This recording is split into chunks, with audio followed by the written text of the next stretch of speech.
By Govanen. Welcome to the Tolkien Lore Channel. I'm the Tolkien Geek, and two viewers recently requested videos of a similar nature. One of them was just kind of like explain all the Middle-earth related books, and one of them was kind of about ranking them. So I figured I'd kind of just combine the two ideas into one video. And so in this video, what I'm going to do is go through all of the books that Tolkien wrote, which some of them are he's the author, but Christopher Tolkien is the editor, obviously, and basically go through in order, more or less, which ones are the most important to own from just a general fandom perspective, to the ones that are the least important to own, which is kind of like saying the most important to own if you're a super nerd like me. So let's get started. Topping off the list, of course, you have to have The Hobbit, Lord of the Rings, and Silmarillion. And how to rank those three among themselves is a little bit tricky. The Lord of the Rings is obviously the one with the greatest cultural impact, and it's the one that probably is the biggest deal in the sense of just being a story. But The Hobbit kind of sets the stage for the Lord of the Rings, and so if you don't read The Hobbit, you don't quite have the same amount of background on it, even though The Hobbit itself is in some ways not as, a great work in the same way that Lord of the Rings is. Silmarillion is even trickier because the Silmarillion, of course, is one of those things that you strictly don't need to read, but it fills in so many gaps in terms of the things that you read in The Hobbit and Lord of the Rings. So many references get made, especially in The Lord of the Rings, that you don't really understand if you don't read the Silmarillion. And the Silmarillion is really in the backdrop of practically everything Tolkien ever wrote in terms of Middle-earth. So it's really, really hard to not read the Silmarillion. If I had to rank them, I would probably say Hobbit and Lord of the Rings are tied, and then Silmarillion third.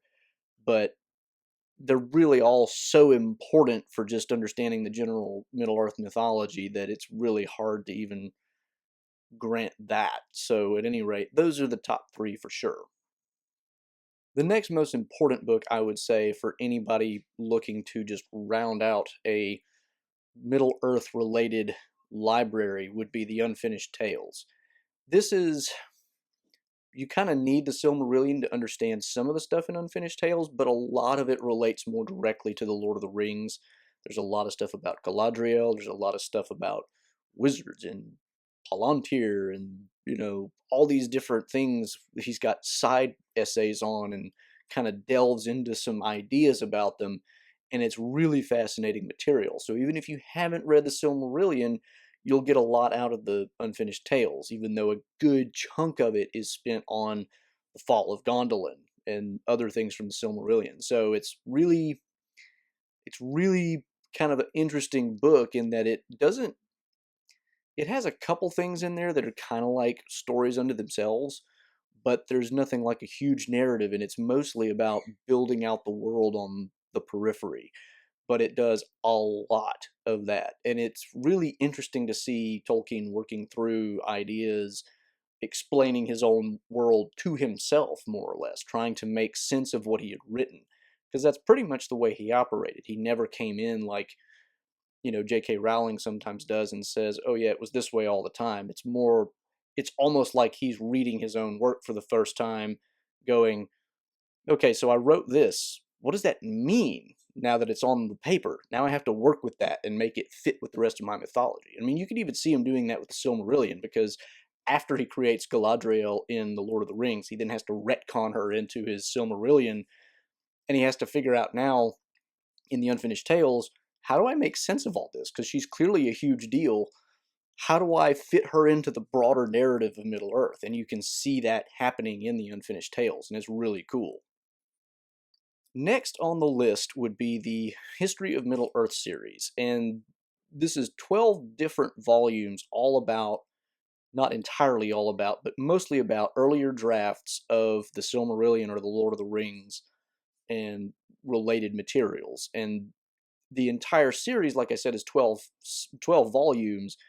Not all of them are as important, and it really depends on what your focus is. If you want to know the version history, basically, of all of his Middle Earth writings, you pretty much need all 12.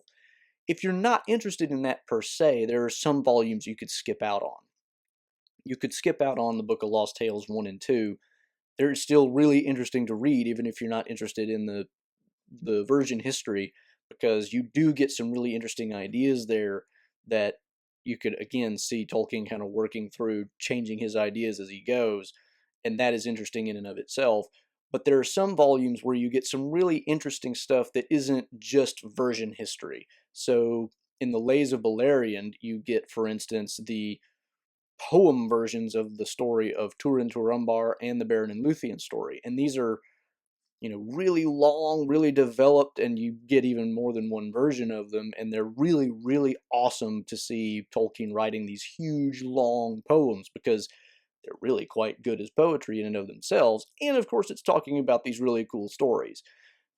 Another one that's really important would be The Lost Road, because there you get the beginnings of the Numenor mythology, and its, intro into the Middle-earth mythology in general, and even beyond that, you get the Lost Road story itself, which is one of his early ways of approaching the Numenor story.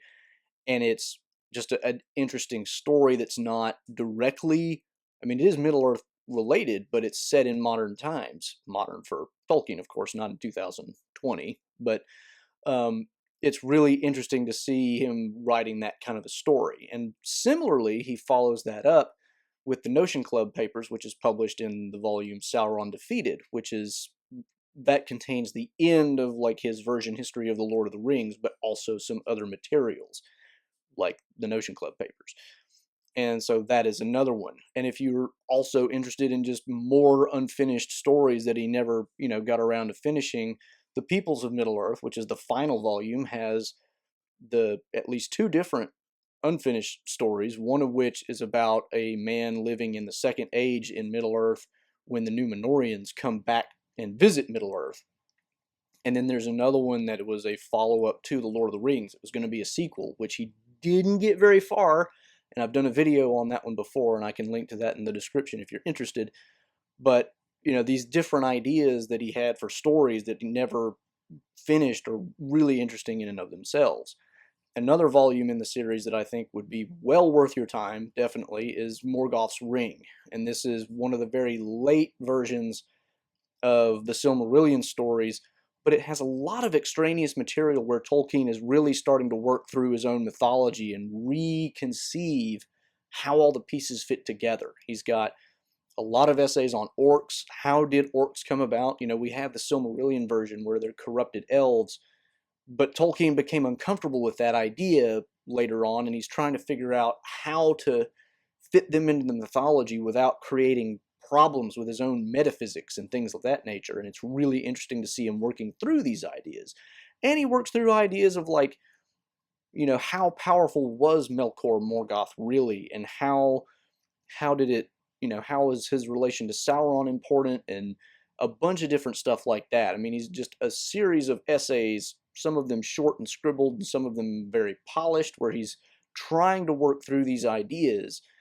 And for the, more general abstract elements, rather than just a version history, if you're more interested in the ideas behind the mythology, this is really cool. And some of the material in here, Christopher Tolkien even would say that, like some of these ideas are later than what I put into the Silmarillion. And if I had known, all of this, I might not have made some of the decisions I did make when I edited the Silmarillion. So, I mean, all of this just becomes really interesting to see Tolkien working through the ideas. So you've got these stories, you've got these poems, and you've got his brainstorming activity. It's just really cool to see. But those are the volumes I think would be the most important. And then the rest of them, less important as you go along. And I've done a video as well on just an introduction to the history of Middle-earth series, and I'll link to that as well if you want some more detail. But if I had to pick just a handful of them, I would say The Lost Road, The Lays of Beleriand, Sauron Defeated, Peoples of Middle-earth, and I left one out, I'm almost positive, Morgoth's Ring. Yeah, those would be the ones that I would definitely get, and maybe some of the other ones as well. But if you're not interested in just version history, several of them you can skip out on. The final three volumes that really make up the Middle-earth body of work would be the published versions that Christopher Tolkien did of the Beren and Luthien standalone book, the Children of Húrin standalone book, and the Fall of Gondolin standalone book. Of these three, I would say if you're going to pick one, get the Children of Húrin, because this is one where he is basically taking the latest and best information that Tolkien wrote for the Turin Turambar story and putting that in a novel format, and just gives you the one story with some notes at the end about version history and things like that. But this is the most developed Silmarillion narrative basically you're going to get, and it's one of the most interesting stories as well. You know, Beren and Luthien is a great story, but there's something special about the Turin Turambar story, and this one is just, the presentation is just great. Plus, you know, there may not be a version out there without Alan Lee as illustrator, and so there's a lot of really great illustrations in it as well, so that's cool. The other two, the Beren and Luthien and the Fall of Gondolin, they're both more like the history of Middle-earth in the sense that they're giving version histories, but here, instead of giving like, here's version 1, here's version 2, here's version 3 of the whole corpus, Christopher Tolkien is basically saying, here are all the versions, basically, without giving you the full text, of this story. And then he does the same thing with the other one. So he does, in the Beren and Luthien story, you get all the different versions pretty much with some commentary of the Beren and Luthien story. And then in the Fall of Gondolin, you get basically the same thing. And with the Fall of Gondolin story, that's a lot of that material is kind of the same as in the Unfinished Tales version of Tuor and the Fall of Gondolin, and so it's kind of repetitious. I mean, both of these books are very repetitious in the sense that if you have the entire Middle-earth history series, you already know all of these different versions, but it's interesting to see them kind of all laid out in sequence so that you can see the development of this one individual story much more rapidly than if you tried to read it in Book of Lost Tales, and then, you know, the next book, and then the next book, and then the next, you know, it just gets a lot harder to do that way. So those two are also, you know, nice to have, but they're not, I don't think, as important, you know, for somebody who's just trying to have the enjoyment of reading as the Children of Húrin. So that's where I would rank those. Now, finally, there are a couple of books that are way down on the list, and some of them are not even strictly speaking Middle-earth books, but I'll explain that in a minute. The first one I would say in terms of importance would be the Bilbo's Last Song. It's a very tiny book. I need to do a video on this one. It's got a really interesting backstory too, but it's basically just a poem, and it's basically a poem or song, depending on how you look at it, Bilbo wrote, which is talking about his imminent journey into the West. And it's a really nice poem. It's not a very long poem. It's a tiny book. And so it's not really a big deal, but it's, you know, it's definitely worth adding to your collection if you don't have it. Alongside Bilbo's Last Song, I should also mention Tom Bombadil, because The Adventures of Tom Bombadil is a book out there that is also worth noting, and it's really a collection of poems, most of which have nothing to do with Middle-earth, and even strictly speaking, the Tom Bombadil poems that are in it don't really per se have anything to do with Middle-earth, because Tom Bombadil pre-existed the Middle-earth writings. I mean, well, I shouldn't say the Middle-earth writings. He pre-existed his appearance in The Lord of the Rings. He was a character made up, like so many, for J.R.R. Tolkien's children. And so he just gets incorporated into the Middle-earth world, and likewise the poem that he wrote. And most of the other poems, there's only 2 Tom Bombadil poems in the book, and then the rest of them are totally unrelated and don't have anything to do with, you know, Middle-earth per se, but Tolkien actually kind of writes a foreword to the book and makes them connected in some ways. He kind of takes some of these poems and basically says, well, these are representative of like some of the things that hobbits would have written as poetry and whatnot, and so he kind of brings them into Middle-earth, and in that way they are part of Middle-earth in the way that Tom Bombadil is, because he just pulled him into it. But they're not strictly Middle-earth related, and so, you know, way down there on the list of priorities. The last ones that I would mention, and the least important, like I said, are not strictly Middle-earth books, but I count them because of their relation to the Middle-earth mythology. And the first of those would be the story of Kullervo. Or is it the Tale of Kullervo? I'm forgetting now. I did a video on this as well, so I'll link to that. But basically, it's Tolkien rewriting an old story from the Kalevala, and it's really obvious when you read it that it's a backdrop for the Turin Turambar story. It's got a lot of the same elements, and you can see that he borrowed fairly heavily from it, but he really turned it into his own story.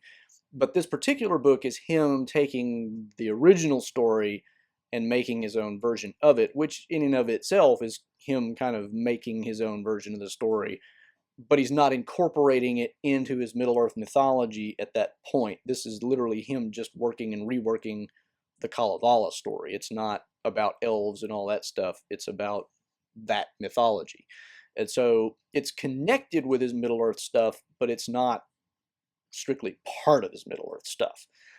The other one that I would mention is Rover Random. And if you watch my video on the Rover Random, which I will also link to, a lot of videos I'm linking to in this video, you'll know that the reason I'm including this is because at one point, Rover Random the dog, the main character, ends up going with a whale to basically the western edge of the world and sees the uttermost west. And so, again, it's not strictly a Middle-earth mythology book, but he connects it with that little twist there.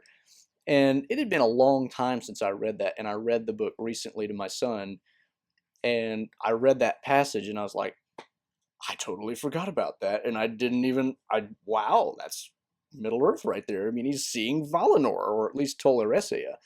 And so that, again, not strictly Middle-earth related, but it kind of connects just a little bit.